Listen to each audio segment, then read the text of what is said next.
Assalamualaikum warahmatullahi wabarakatuh. Salam kenal semuanya. Perkenalkan, nama Ibu Salma Junaina Hermana dari Pendidikan Biologi Universitas Siliwangi yang sedang ber-PLP di SMA Negeri 6 Kota Tasikmalaya serta mengajar di 10 MIPA 1. Oke anak-anak, jangan lupa ya sambil dicek lagi PPT-nya supaya terlihat lebih jelas. Oh iya, apa kabar anak-anak? Semoga kita semua dalam keadaan sehat ya. Dan jangan lupa untuk menjaga kesehatan serta mematuhi protokol kesehatan karena kita sedang berada di tengah pandemi COVID-19 ini. Anak-anak, sebelum dimulai pembelajaran, alangkah baiknya kita berdoa terlebih dahulu menurut kepercayaan masing-masing. Untuk berdoa, disilakan.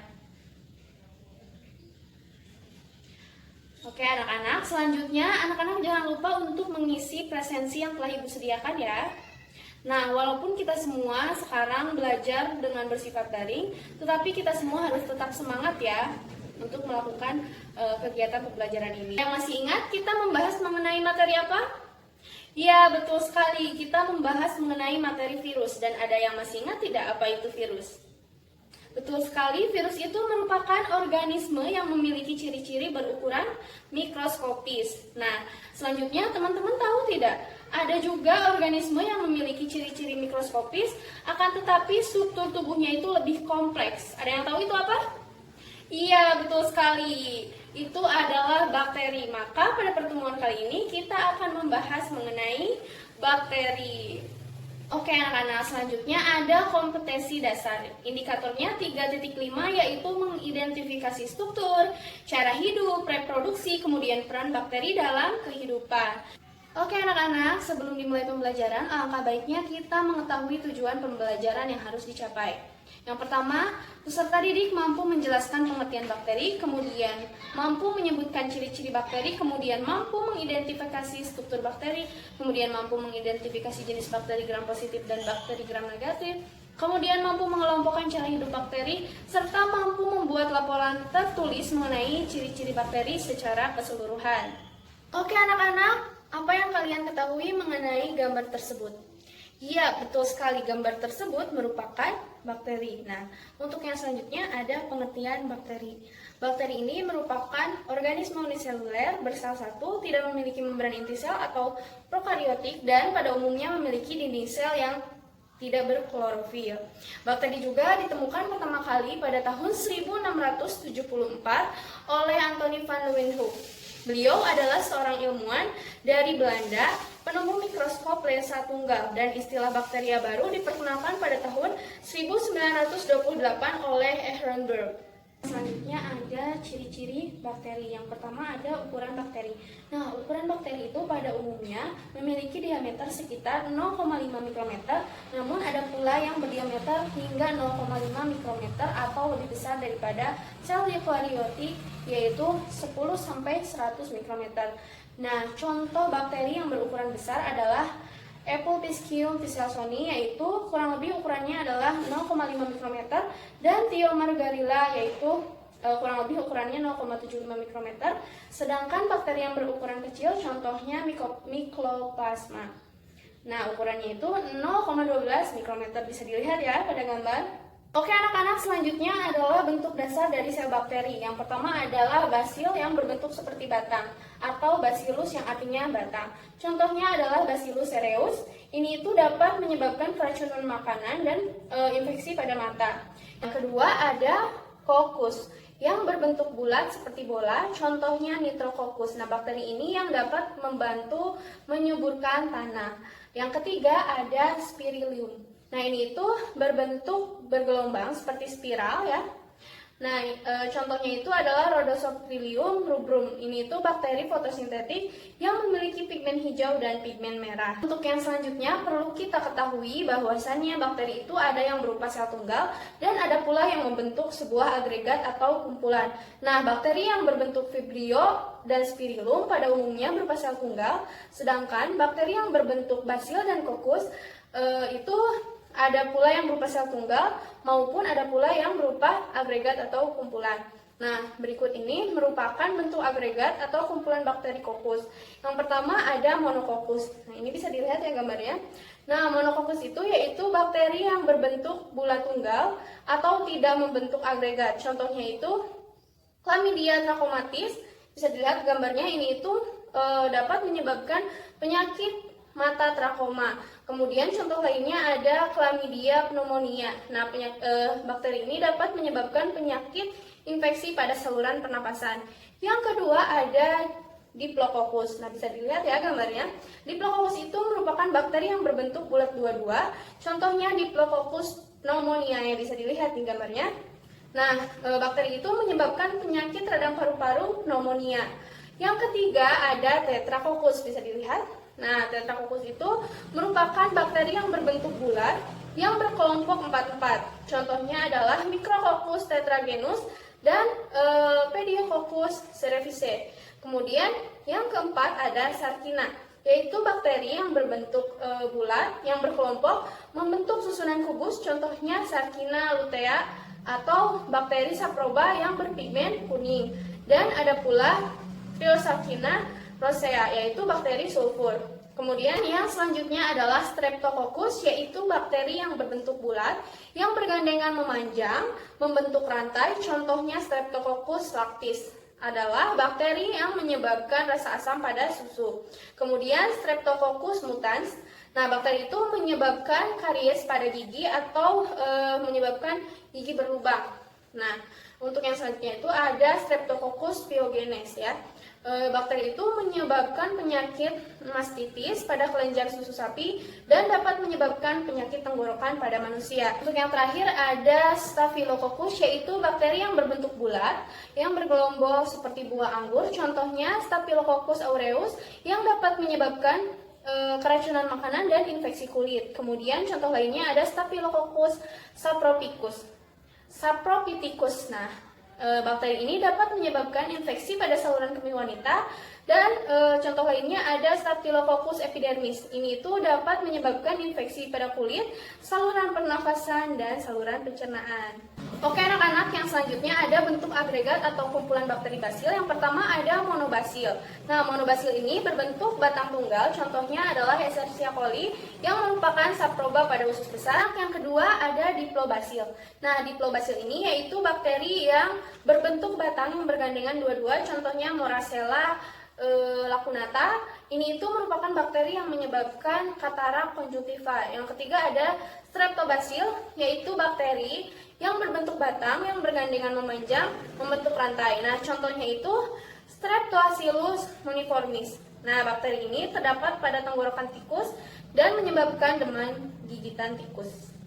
Oke anak-anak, yang selanjutnya ada struktur dari bakteri. Nah, selanjutnya ada struktur tubuh bakteri. Nah, struktur bakteri ini terdiri atas beberapa bagian, yaitu kapsul, dinding sel, membran plasma, mesosom, sitoplasma, ribosom, DNA, granula cadangan makanan, klorosom, vakuola gas, flagella, dan filus atau fimbria. Selanjutnya ada pengertian-pengertian dari struktur bakteri. Yang pertama ada kapsul atau lapisan lendir. Ini itu merupakan lapisan terluar dari bakteri yang menyelimuti dinding sel dan ketebalan lapisan tersebut bervariasi pada berbagai jenis bakteri. Kemudian lapisan yang tebal disebut kapsul, sedangkan lapisan tipis disebut lapisan lendir. Nah, kapsul ini tersusun dari glikoprotein, yaitu senyawa campuran antara glikogen dan protein. Sedangkan lapisan lendir tersusun atas air dan polisakarida.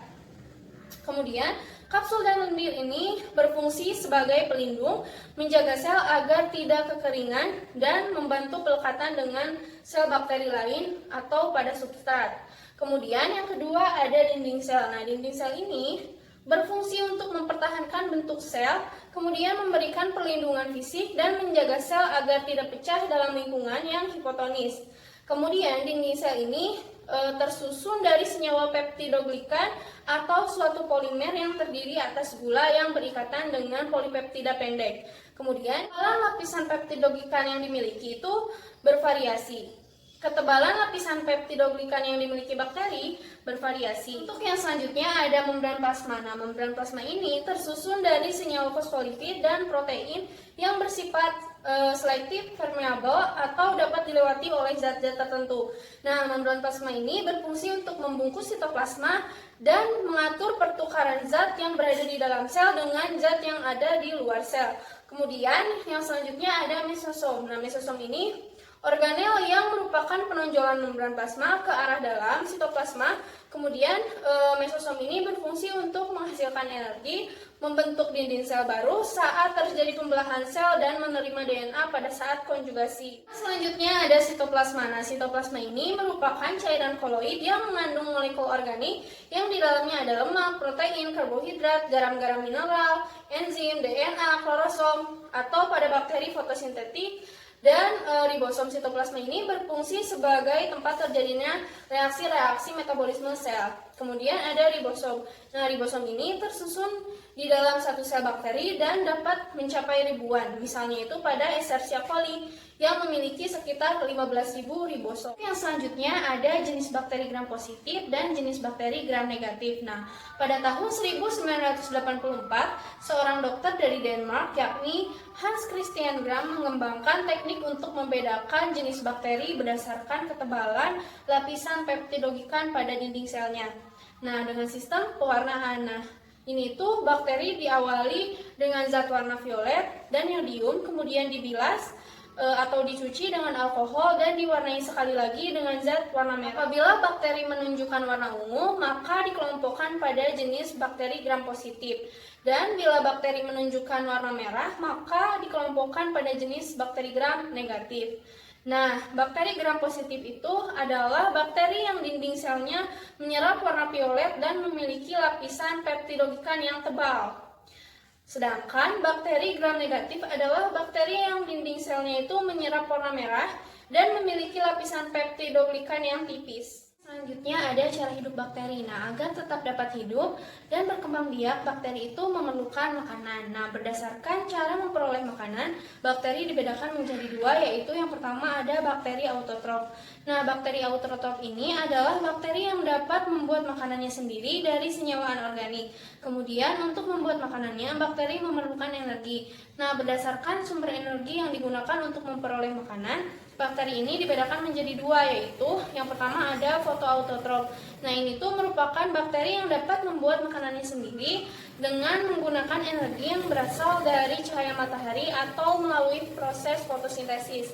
Nah, bakteri fotoautotrof ini memiliki pigmen-pigmen fotosintetik antara lain pigmen hijau yang disebut bakterioklorofil, kemudian pigmen ungu, pigmen kuning, dan pigmen merah. Bisa dilihat ini itu merupakan contoh bakteri dari bakteri fotoautotrof ya. Untuk yang selanjutnya ada bakteri kemoautotrof, yaitu bakteri yang dapat membuat makanannya sendiri dengan menggunakan energi kimia. Nah, energi kimianya ini berasal dari oksidasi. Nah, senyawanya itu misalnya ada belerang, kemudian ada amonia, kemudian ada nitrit. Ini contohnya bisa dilihat ya pada gambar. Kemudian yang selanjutnya ada bakteri heterotrof. Nah, bakteri ini adalah bakteri yang mendapatkan makanan berupa senyawa organik dari organisme lainnya. Nah, bakteri ini dapat hidup secara saproba atau pengurai, parasit, dan simbiosis mutualisme. Nah, bakteri saproba ini atau bakteri pengurai ini adalah bakteri yang memperoleh makanannya dengan cara menguraikan organisme atau bahan organik lainnya. Kemudian, bakteri saproba ini merupakan organisme pengurai atau dekomposer bangkai, tumbuhan yang sudah mati dan sampah. Untuk yang selanjutnya ada bakteri parasit. Nah, bakteri ini mendapatkan makanan dari tubuh organisme lain yang ditumpanginya. Nah, bakteri parasit juga pada umumnya bersifat patogen atau menimbulkan penyakit bagi tubuh yang inang. Kemudian beberapa bakteri patogen ini bersifat oportunitis, artinya bakteri tersebut hidup di dalam tubuh inang dan dapat menyebabkan penyakit ketika sistem pertahanan tubuh inang melemah akibat berbagai faktor. Kemudian ada bakteri yang bersimbiosis mutualisme, adalah bakteri yang mendapatkan makanan dari organisme lain tetapi mampu memberikan keuntungan bagi organisme pasangan simbiosisnya. Bisa dilihat ya pada gambar ini tuh merupakan jenis-jenis bakteri yang heterotrof. eukaryotrol. Untuk yang selanjutnya, berdasarkan kebutuhan terhadap oksigen, bakteri dapat dibedakan menjadi 3 macam.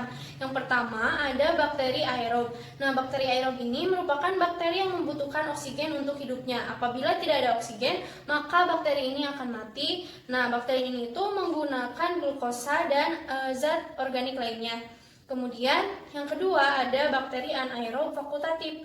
Nah, bakteri ini dapat hidup dengan baik bila ada oksigen maupun tidak ada oksigen. Kemudian yang ketiga ada bakteri anaerob obligat. Ini tuh merupakan bakteri yang tidak membutuhkan oksigen dalam hidupnya. Bila ada oksigen, maka bakteri ini akan mati. Sekian yang dapat Ibu sampaikan, terima kasih dan sampai bertemu pada pertemuan berikutnya. Oh iya, jangan lupa ya untuk tugas mengerjakan tes uraian pada link yang sudah dikirimkan. Wassalamualaikum warahmatullahi wabarakatuh.